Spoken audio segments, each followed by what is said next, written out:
नमस्कार, मैं हूं आमिर बेग। आप देख रहे हैं सिटी बुलेटिन न्यूज़। पेश हैं आज के प्रमुख समाचार। रौनाही थाने के सामने आज जबरदस्त हंगामा हो गया। मामला था आरटीओ के द्वारा बसों की चेकिंग का।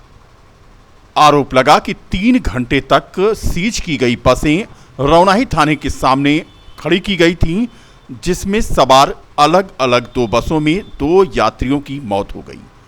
इतना ही नहीं, जब बैकफुट पर आए एआरटीओ प्रवर्तन प्रवीण कुमार सिंह तो उन्होंने सीज बसों को ही छोड़ दिया। रौनाही में चेकिंग के दौरान 2 अलग अलग बसों में सवार यात्री की मौत पर हंगामा हो गया। एआरटीओ प्रवर्तन प्रवीण कुमार सिंह का कहना था कि सरकार के निर्देश पर चेकिंग का यह अभियान चलाया जा रहा है। सीज बसों को रौनाही थाने पर लाया गया था। सीज कार्रवाई के दौरान जानकारी हुई कि यात्री बीमार हैं। बीमार यात्रियों के परिजनों को चिकित्सा सुविधा के लिए एम्बुलेंस देने की बात कही गई। बीमार यात्री के परिजनों ने गोरखपुर ले जाकर इलाज करवाने की बात कही। लोगों की नाराजगी और यात्रियों की परेशानी को देख करके सीज बसों को आज छोड़ दिया गया। बड़ा सवाल ये उठता है कि मृतक के परिजन आरोप लगा रहे थे कि 3 घंटे तक धूप में बस को आरटीओ ने खड़ा कर रखा था, जिसकी वजह से उनके बीमार परिजन की मौत हो गई। अगर यात्री की मौत बस में हो भी गई तो आखिर सवारी बस से 100 को क्यों भेजा गया? सवाल कई हैं। फिलहाल पहले सुनिए मृतक के परिजन क्या कहते हैं। दिल्ली से कहाँ जा रहे हो आप? बिहार जा रहे हैं। ये आपके कौन है जो एक्सपायर हुए हैं? पापा हैं। क्या नाम है आपका? मेरा नाम नीतीश है। नीतीश। कब ये एक्सपायर हुए हैं? आज हुआ 1 घंटा पहले हुआ। अच्छा, यहाँ बस कब से खड़ी है? 3 घंटा हो गया। 3 घंटा हो गया। 3 घंटे से बस खड़ी है। आरटीओ वाले अच्छा जाने नहीं दे रहे थे तभी ये हुआ। ये बीमार उमार थे क्या ऐसे? अच्छा बीमार थे इसलिए दिल्ली लेके गए थे आप इनको? अच्छा, दवाई चले छे तो यहाँ रोकने के कारण गर्मी में लगी है उसी कारण। 8 बजे दवाई खिलेली। सीधी सी बात है, 3 घंटा जो इंसान को मरीज को क्या नाम होगा आपका? इनका क्या नाम था? रामचंद्र सर। बता दें कि इन दिनों लग्जरी बसें दिल्ली से गोरखपुर बिहार तक लगातार सड़क पर दौड़कर परिवहन विभाग को चूना लगा रही हैं। लेकिन तस्वीरें देखें, पत्रकारों के सवाल से घबराए एआरटीओ प्रवर्तन किस तरह से गाड़ी से निकल लिए। उससे पहले उन्होंने क्या कहा था, पहले उनकी भी बात आप सुनिए। कंडीशन के शर्तों पे डिटेन किया हुआ था, है ना? डिटेन किया हुआ। 2 डेड बॉडी, एक बस मतलब 2 बसों पे डेड बॉडी मिली सर, उस पे क्या कहेंगे? नहीं, एक बस पे है ऐसा। हाँ, अभी उसकी जांच के विषय हम देख रहे हैं क्या। नहीं, अभी बस को छोड़ा गया, उसमें भी बॉडी थी और ऐसे छोड़ दिया गया बस को डेड बॉडी के साथ। बस उस बस में अभी हमें जानकारी नहीं है। ये आपकी गाड़ी पर जो है ये लाल बत्ती नीली बत्ती लगी, क्या कहेंगे इस पे? कोई दिक्कत नहीं, मानवीय आपदा पे लगा सकते हैं, कोई दिक्कत नहीं। तो कहाँ आपदा है भैया? ऐसा किस मानवीय आपदा है तो एक्सीडेंट है तो अरे बहुत दिन से लगी है ना ये हमेशा मानवीय आपदा तो आपने पैदा कर दिया ना। सर अपनी सरकारी गाड़ी पर नीली बत्ती लगा करके खुलेआम घूम रहे एआरटीओ प्रवर्तन से जब सवाल पूछा पत्रकारों ने तो वो निकल लिए। फिलहाल 3 घंटे तक धूप में बसों को रोका गया था और बसों को बिना किसी कागजी कार्रवाई के सीज बसों को एआरटीओ प्रवर्तन ने रिलीज भी कर दिया, जैसा कि आपने उनके बयान में कहा। कुल मिलाकर के पूरा मामला हंगामे की आज भेंट चढ़ गया। भारतीय जनता पार्टी ने अपने जिलाध्यक्षों की आज सूची जारी की, जिसमें अयोध्या में बदलाव न होते हुए एक बार फिर से संजीव सिंह पर पार्टी हाईकमान ने भरोसा जताया है। यह अलग बात है कि महानगर अध्यक्ष पद पर राजनीतिक महत्वाकांक्षा रखने वाले अभिषेक मिश्रा का पत्ता काट करके एक बार फिर से कमलेश श्रीवास्तव को महानगर अध्यक्ष पद का दायित्व सौंपा गया है। बता दें कि भाजपा जिलाध्यक्ष की जिम्मेदारी दोबारा से संजीव सिंह को सौंपी गई है। संजीव सिंह इससे पहले भी पार्टी में कई पदों पर रह चुके हैं। आज पार्टी कार्यालय पर उनका कार्यकर्ताओं ने स्वागत किया। बता दें कि भाजपा सरकार बनने के बाद अयोध्या नगर निगम का गठन किया गया था, जिसमें महानगर को संगठनात्मक दृष्टि से जिला स्तर पर घोषित किया गया और इसके प्रथम अध्यक्ष के रूप में कमलेश श्रीवास्तव को जिम्मेदारी सौंपी गई थी। जब दोबारा चुनाव हुआ तो अभिषेक मिश्रा को लाया गया और अब एक बार फिर से पार्टी ने कमलेश श्रीवास्तव पर अपना विश्वास व्यक्त किया। प्रदेश नेतृत्व ने एक बार दोबारा अयोध्या जिले की कमान सौंपकर जो भरोसा जताया है उसके लिए मैं प्रदेश नेतृत्व का आभार व्यक्त करता हूं। प्रदेश के यशस्वी प्रदेश अध्यक्ष आदरणीय भूपेंद्र सिंह चौधरी जी और प्रदेश के सम्मानित महामंत्री संगठन आदरणीय धर्मपाल जी का अभिनंदन करता हूं, स्वागत करता हूं और आभार व्यक्त करता हूं। जो नई चुनौती मिली है, नया दायित्व मिला है, हम सब जानते हैं कि इस तरह के मनोनयन के साथ ही दायित्वों के निर्वहन की जिम्मेदारी प्रारंभ हो जाती है और इसको चुनौती के रूप में स्वीकार करते हुए आने वाले दिनों में अयोध्या ज़िले में भारतीय जनता पार्टी के गौरव को और कितना बढ़ा सकूं, इसके परचम को और कितनी ऊंचाइयों पर पहुंचा सकूं और आने वाले चुनावों में 100% सफलता दिलाकर इस देश का नेतृत्व मोदी जी के हाथों में समर्पित करने का प्रयास किया जाएगा। महिला कल्याण और बाल विकास पुष्टाहार राज्य मंत्री प्रतिभा शुक्ला आज अयोध्या पहुंची। सर्किट हाउस में उन्होंने पोषण माह के कार्यक्रम में शामिल होते हुए कार्यक्रम की शुरुआत की। इस दौरान उन्होंने गर्भवती महिलाओं का गोद भराई संस्कार किया, बच्चों का अन्नप्राशन कराया। अयोध्या पहुंची राज्य मंत्री प्रतिभा शुक्ला ने कहा कि ये राम राजा दशरथ के राम नहीं, ये राम हमारे रोम रोम में बसने वाले राम हैं। उन्होंने सनातन धर्म पर हो रही टिप्पणी पर कहा कि हमारा सनातन धर्म सारस्वत है, हम अपने धर्म को मानते हैं। हमारे जो आराध्य हैं भगवान राम हैं, वे ईश्वर हैं, वे अखिल हैं, मन की अंतर आत्मा में पुरोहित हैं। वे राजा दशरथ के राम नहीं, हमारे जो राम हैं वो रोम रोम में बसने वाले हैं।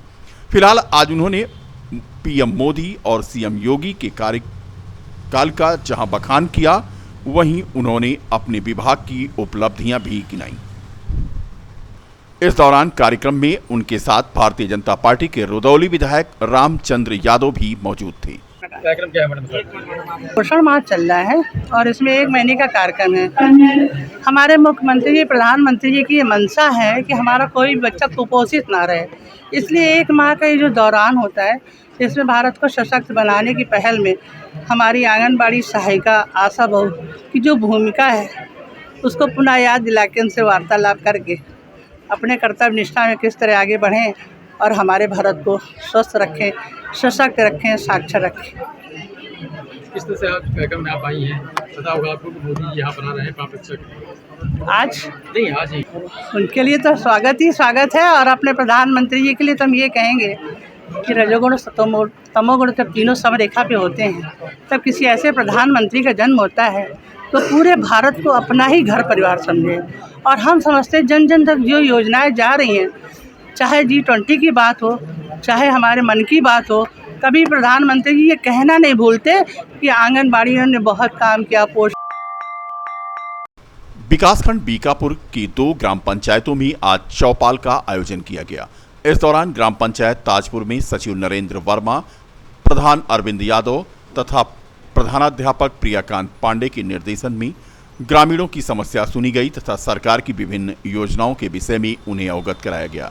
इसी प्रकार ग्राम पंचायत दयाल जोत में एडीओ बद्रीनाथ पांडे की अध्यक्षता में तथा ग्राम प्रधान मिहिलाल, सचिव धनंजय मौर्य की मौजूदगी में ग्रामीणों की पेंशन, सड़क निर्माण, राशन कार्ड संबंधी अनेक समस्याएं सुनी गईं और उनका मौके पर निस्तारण किया गया। इस दौरान मनरेगा के कार्य की भी समीक्षा की गई तथा उसका स्थलीय सत्यापन भी किया गया।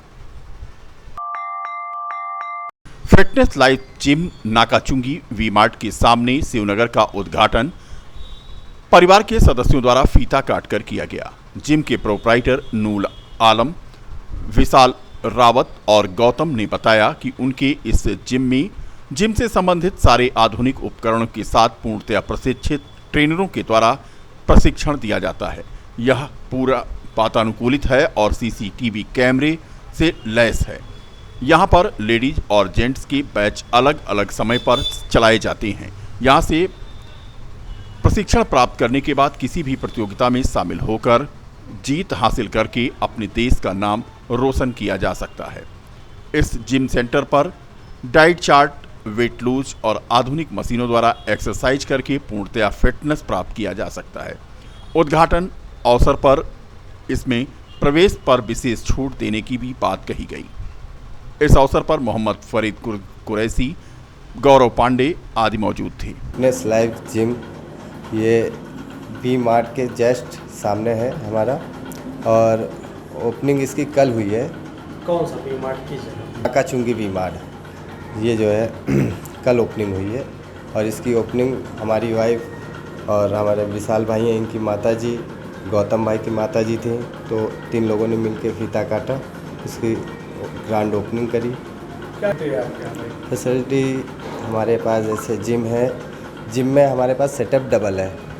जैसे लोगों ने एक सेटअप लगा रखा है, मैंने हर मशीन की डबल लगा रखी है। और महिलाओं के लिए जो है सेफ्टी बहुत है। हमारे यहाँ जुम्बा, एरोबिक्स, कार्डियो और योगा, ये सारी चीज़ें जो है कराई जाएंगी।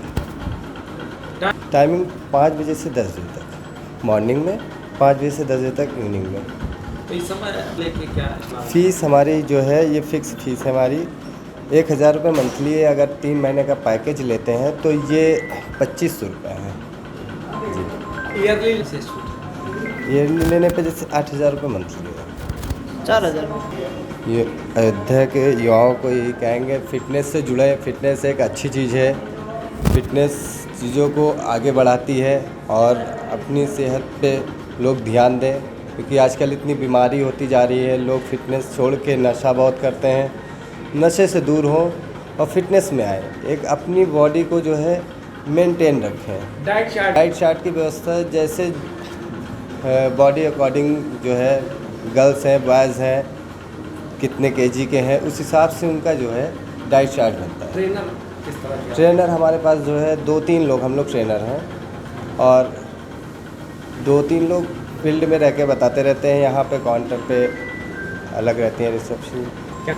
मेरा नाम नूर आलम कुरैशी, और भाई का हमारे विशाल रावत जी, सचिन दुबे जी हमारे सहयोगी हैं। ये सभी लोग के जो है सहयोग से, आज उनके आशीर्वाद से। उत्तर प्रदेश खेत मजदूर संगठन ने आज अशोक कुमार तिवारी की अध्यक्षता और शैलेंद्र प्रताप सिंह के नेतृत्व में तहसील सदर स्थित तुकुनिया पार्क में धरना प्रदर्शन किया और मुख्यमंत्री को संबोधित 13 सूत्रीय ज्ञापन मजिस्ट्रेट को सौंपा। धरने को संबोधित करते हुए शैलेंद्र प्रताप सिंह ने बताया कि असंगठित क्षेत्र के श्रमिकों की स्थिति अत्यंत दयनीय है। उन्हें ना तो काम मिल पा रहा है और न ही सरकार द्वारा घोषित न्यूनतम मजदूरी प्राप्त हो रही है। मनरेगा को सरकार पूरी तरह समाप्त करने पर आमादा है। असंगठित क्षेत्र के मजदूरों के लिए गठित सामाजिक सुरक्षा बोर्ड का कार्यकाल 3 वर्ष निर्धारित है, किंतु सरकार की उदासीनता से 5 वर्ष से अधिक समय बीतने के बावजूद बोर्ड का पुनर्गठन नहीं हो पाया है। खेत मजदूर संघ के अध्यक्ष अशोक कुमार तिवारी ने बताया कि आज यहां पर ज्ञापन मुख्यमंत्री को प्रेषित किया गया है। आज हम लोग पूरे प्रदेश व्यापी ये हमारा आंदोलन चल रहा है। पूरे प्रदेश में तमाम जिलों में आंदोलन चल रहा है। माननीय मुख्यमंत्री जी को हम 13 सूत्रीय मांग पत्र सौंप रहे हैं। हमारी मांगे हैं कि जो रजिस्ट्रेशन ई श्रम कार्ड बनवाया गया था मजदूरों का, अभी तक जो योजनाओं का लाभ देने के लिए सरकार ने वादा किया था, किसी भी मजदूर को कोई लाभ नहीं दिया गया। हमारी मांगे हैं कि जो इन्होंने कहा था ई श्रम पोर्टल पे जो तमाम मजदूर अपना ऑनलाइन करवा के रजिस्ट्रेशन करवाए हैं, उनको वो लाभ दिया जाए, जो लाभ उनको नहीं दिया जा रहा है। अभी कुछ दिन पहले पूरे प्रदेश में शर्मायुक्त साहब के यहाँ, उप शर्मायुक्त के यहाँ हम लोग धरना देकर के मुख्यमंत्री ज्ञापन सौंपे थे। उस पर भी कोई कार्रवाई अभी तक मुख्यमंत्री जी ने नहीं किया। हमारी मांगे हैं तमाम जो संविदा कर्मी हैं, आउटसोर्सिंग हैं और डेली वेज मजदूर हैं और मनरेगा मजदूर हैं, इनको जो लाभ मिलना चाहिए, न्यूनतम वेतन इनका निर्धारित किया जाए। प्रधानमंत्री नरेंद्र मोदी के जन्मोत्सव के उपलक्ष्य में भारतीय जनता युवा मोर्चा स्वच्छता पखवाड़ा कार्यक्रम आयोजित कर रहा है। सिविल लाइन स्थित भाजपा कार्यालय में भारतीय जनता युवा मोर्चा के कार्य समिति के सदस्य हर्षवर्धन सिंह ने बैठक करते हुए ये जानकारी दी। उन्होंने कहा कि 17 सितंबर को प्रधानमंत्री नरेंद्र मोदी के जन्मदिवस के उपलक्ष्य में स्वच्छता पखवाड़ा के साथ साथ युवा मोर्चा के 500 कार्यकर्ता रक्तदान करेंगे। उन्होंने बताया कि प्रधानमंत्री नरेंद्र मोदी को पूरा विश्व स्वच्छता आंदोलन का प्रतीक मानता है, जिसको लेकर भारतीय युवा मोर्चा स्वच्छता पखवाड़ा और रक्तदान शिविर लगाकर के जनता की मदद करने का काम करेगा।